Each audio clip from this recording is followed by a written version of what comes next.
और दूसरा एक और चीज़ यहाँ पर मुझे लगी, वो ये लगी कि यहाँ पर लोग अपने काम से काम रखते हैं, माइंड योर ओन बिजनेस वाली फिलॉसफी है यहाँ पे। बस में आप खड़े हैं और उसने ब्रेक लगाया, आप गिर गए तो कोई आपको देखेगा भी नहीं, या फिर आप किसी से बहस कर रहे हो बस में और आप दो लोग झगड़ रहे हो, बाकी लोग एकदम ऐसे हाथ ऐसे करके सीधे देखेंगे या बाहर देखेंगे, बिल्कुल आप पे इंटरेस्टेड नहीं होंगे कि क्या हो रहा है क्या नहीं हो रहा है। लेकिन इंडिया में वो बहुत है, इंडिया में नॉर्मल चल भी रहे हो तो लोग इंटरेस्टेड होते हैं, गिर गए आप 5 लोग आ जाएंगे उठाने के लिए, जैसे एक्सीडेंट होता है तो लोग रुक जाएंगे, गाड़ी रोक देंगे, गाड़ी में आपको हॉस्पिटल छोड़ देगा।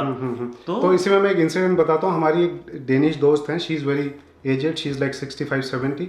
तो वो जब इंडिया ट्रैवल करती हैं वो कहती हैं आई फील वेरी सेफ, क्योंकि जब वो ट्रेन में ट्रैवल करती हैं और वो सेकंड क्लास स्लीपर में ट्रैवल करती हैं। Yes, I didn't believe it, but she travels in second class sleeper. वो कह रही है जब मुझे कहीं जाना होता है तो लोग इन्वॉल्व हो जाते हैं, वो क्योंकि वो साउथ इंडियन इंडिया में ट्रैवल कर रही थी, तो लोग उनका फ़ोन से बात कर रहे हैं जिसके वहाँ उनको जाना होगा अपनी लैंग्वेज में। मतलब they are making sure that now this is their responsibility to take her to the destination. ठीक है, तो ये चीज़ आपको यहाँ नहीं मिलेगी। यहाँ पर ऐसा है कि तुम अपना खुद देखो, और उसका रीज़न ये है कि क्योंकि यहाँ पर लोग फिर गवर्नमेंट और जो लॉ एंड ऑर्डर है उस पर ट्रस्ट करते हैं। मतलब कुछ भी आपके साथ गलत होता है तो you are expected to call 112 और वो लोग आके हेल्प करेंगे। तो ये लोग ये सोचते हैं कि वही लोग हेल्प करेंगे, वो उनकी जिम्मेदारी है, आपकी कोई जिम्मेदारी नहीं है, तो वो कभी भी इन्वॉल्व नहीं होते हैं। बिल्कुल, क्योंकि इंडिया में हमारी लॉ एंड ऑर्डर व्यवस्था बहुत ख़राब है। तो उसके वजह से क्या होता है कि जब कोई बंदा परेशानी में होता है तो instead of calling to the police he will look to the people, क्योंकि उसको पता है पुलिस आने वाली है नहीं। तो लोग क्या करते हैं, और ये लोगों को ही पता है कि यार पुलिस आने वाली नहीं है, so we should help that person. तो इसके बड़े सीवियर कॉन्सिक्वेंसेज भी हैं, क्योंकि लॉ एंड ऑर्डर आप अपने हाथ में ले रहे हैं। देखा जाए तो उनकी इंटेंशन अच्छी है, लेकिन कभी जब ये बहुत ज़्यादा बढ़ जाता है तो ये जो लिंचिंग के केसेस हैं, ठीक है, और अभी ये जो वो चल रहा है, मैं इससे बात कर रहा था, जो दीपिका पादुकोण का गाना चल रहा है बेशरम रंग, एग्जैक्टली, तो वो भी कहीं ना कहीं लिंक्ड है। हाँ, लिंक्ड है, क्योंकि आपने उसके कपड़े और उसके जो डांस मूव्स हैं या फिर उस गाने के लिरिक्स हैं उनको इतना पर्सनली ले लिया है, तो आपको वो चीज़ हर्ट कर रही है। तो लेकिन मैं जब उस गाने को देख रहा था और मेरे जो दिमाग में ये चीज़ आई कि मैंने कहा दीपिका ने क्या मस्त इसमें काम किया है, इतनी मेहनत किया उसने।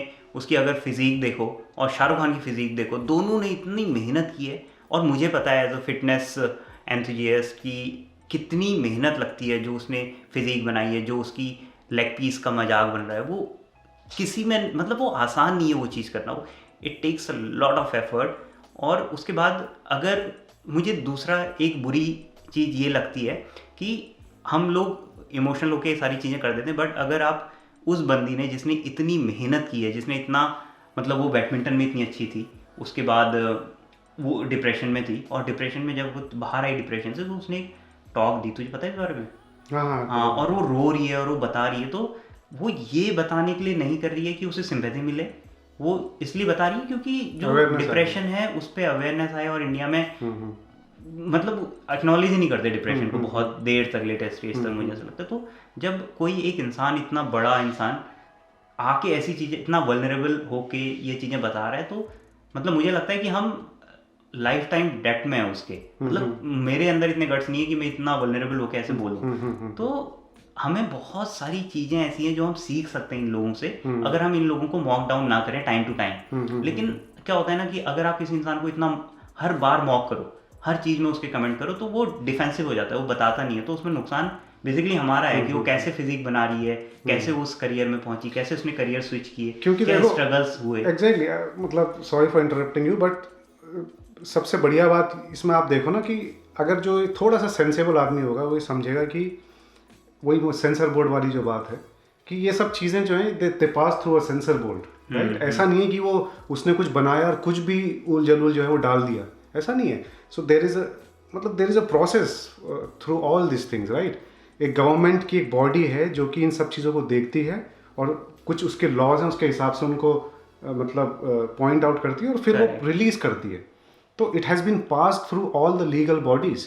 उसके बाद अगर लोगों को प्रॉब्लम है तो the only thing that they can do is not watch those things, right. उसको मत देखो आप, लेकिन आप कम से कम उसको क्रिटिसाइज मत करो, टैंक डाउन मत करो। और जो अनलॉफुल एक्टिविटीज़ हैं, जैसे कुछ हुलीगन्स आके अगर सिनेमा हॉल को आग लगा दें या वो ना करें, that is something that I think a civilise society should not do, right. ये जो एक मूवी है ये एक बहुत बड़ा प्रोजेक्ट होता है, इसमें छोटे छोटे लोग जुड़े होते हैं, उनका मेहनताना होता है इसमें, और कितने लोगों का मेहनताना इस पर डिपेंड करता है कि मूवी कितना कमाएगी।